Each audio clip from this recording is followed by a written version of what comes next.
Assalamualaikum warahmatullahi wabarakatuh.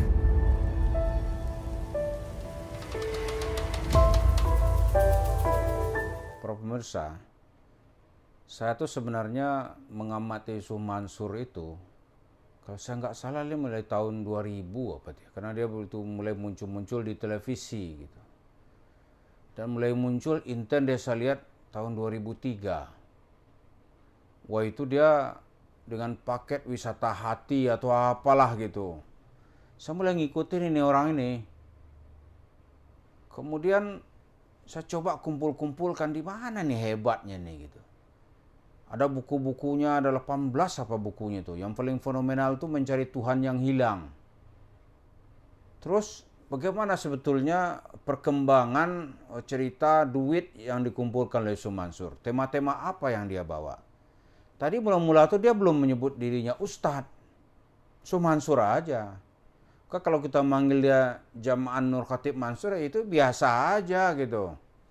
Apalagi kita datang nggak cium tangan ya, tuh nggak ada urusan juga. Ini saya dengar nih kalau nggak cium tangan ke dia, wah itu bikin masalah gitu. Saya bilang ini apa-apaan ini. Nah setelah 20 tahun ini kita menilai sebenarnya ya mula-mula Yusuf Mansur itu belum mengenal itu seperti ayat-ayat, dalil-dalil nggak kenal. Dia entah belajar di mana cerita psikologi itu dia kumpulkan tuh poin-poin apa yang bisa membuat orang itu merasa tertarik. Maka dikumpulkannya orang, dia bilang kalau ada masalah, dia langsung menuding itu. Ibu ini mungkin banyak dosa. Ya orang di kota ini kan langsung bilang benar Pak, saya tuh banyak dosa. Nah, dosa ibu disuruh orang mengaku gitu. Apa gitu kan. Setelah itu dia mulai mengecas. Begitu pengakuan dosa, suruh orang untuk bersedekah. Suruh untuk berinfak. Nah, itu asal usulnya tuh. Lama-lama dia kumpul-kumpulkan dalil gitu. Walaupun dalil itu kemudian dengan gampang bisa kita bantah. Bisa kita bantah. Karena dalil-dalil itu ya tentu yang cocok dengan asumsi-asumsi dia. Nah kemudian dia mulai berhalusinasi menanyakan kepada orang, meminta duit orang ini dengan tawaran mau kaya. Bapak mau kaya nggak? Mau Pak gitu. Mau nggak dengan uang 1 juta dapat mobil Alphard?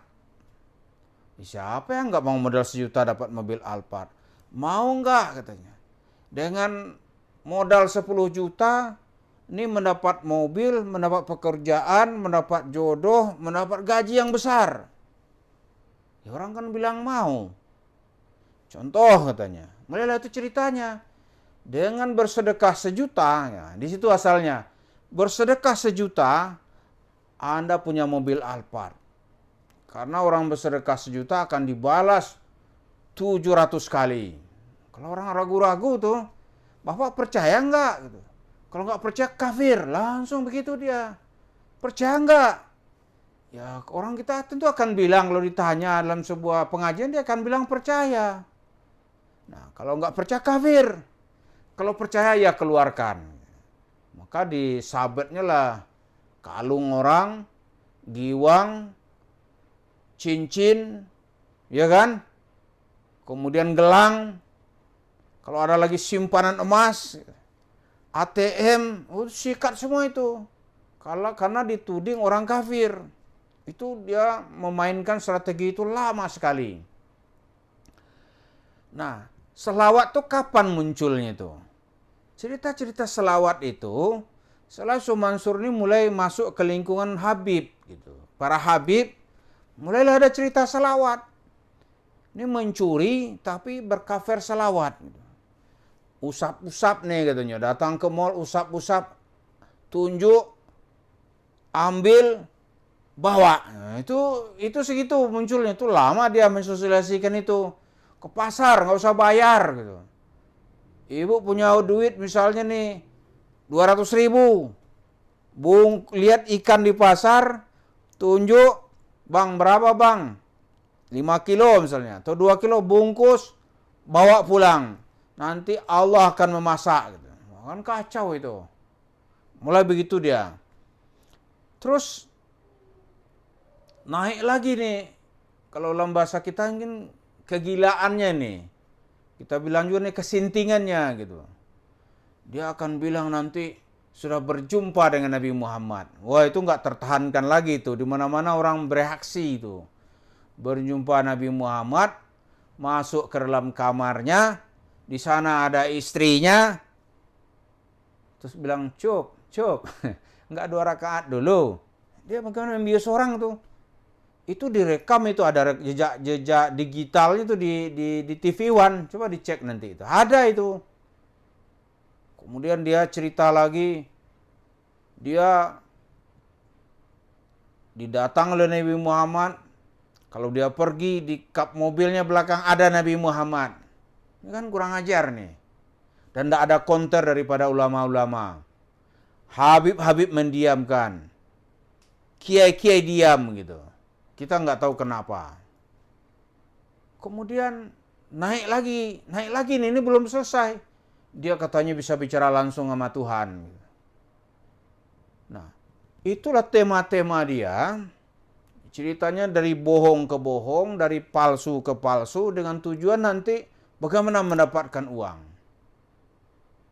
Bohong ke bohong. Jadi kalau ada yang bisa percaya kepada Yusuf Mansur, ya kita melihat tidak paham juga ya kalau ada yang masih percaya gitu.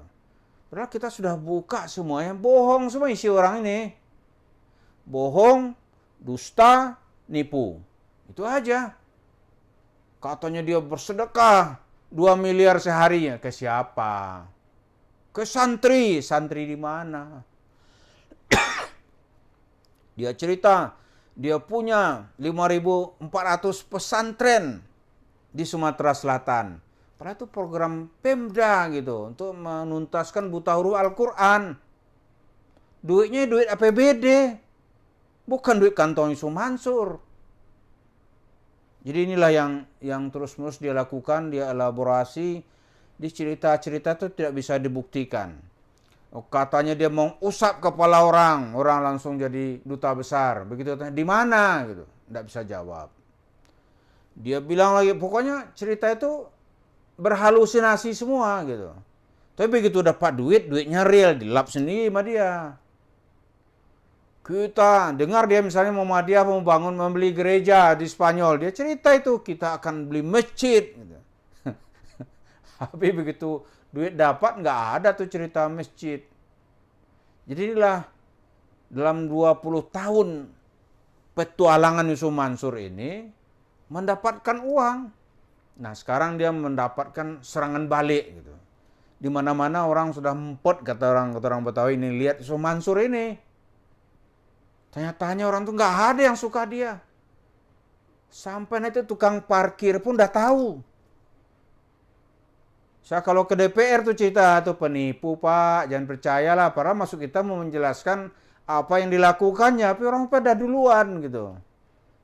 Pernah tuh anggota DPR saya kasih buku saya nih. Ini bukunya udah tahu kita orang ini nipu aja kerjaannya nih. Bapak baca Tempo dah, dikasih saya majalah Tempo ketika itu, nih faktanya nih gitu. Jadi itulah yang dilihat sekarang ini dalam 20 tahun Yusuf Mansur ini berkiprah dari satu majlis taklim ke majlis taklim, dari satu masjid ke masjid, dari satu daerah ke daerah, bahkan dari satu negara ke negara. Tujuannya satu cuman itu, bagaimana mengumpulkan uang. How to collect money. Dah. Setelah itu tidak boleh tanya-tanya lagi gitu. Jadi kalau dia cerita rumah tahfiz, itu tujuannya duit.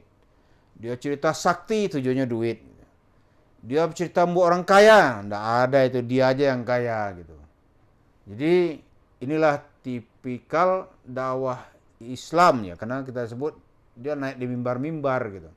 Dalam era reformasi, nggak ada kekuatan yang mengkonternya kecuali kita tumbuhkan kesadaran beragama kita bersama-sama. Mari kita jalin komunitas kita supaya kita tidak tertipu dengan orang-orang yang leluasa naik ke mimbar-mimbar masjid kita. Termasuk yang paling menonjol ini adalah Yusuf Mansur. Terima kasih. Assalamualaikum warahmatullahi wabarakatuh.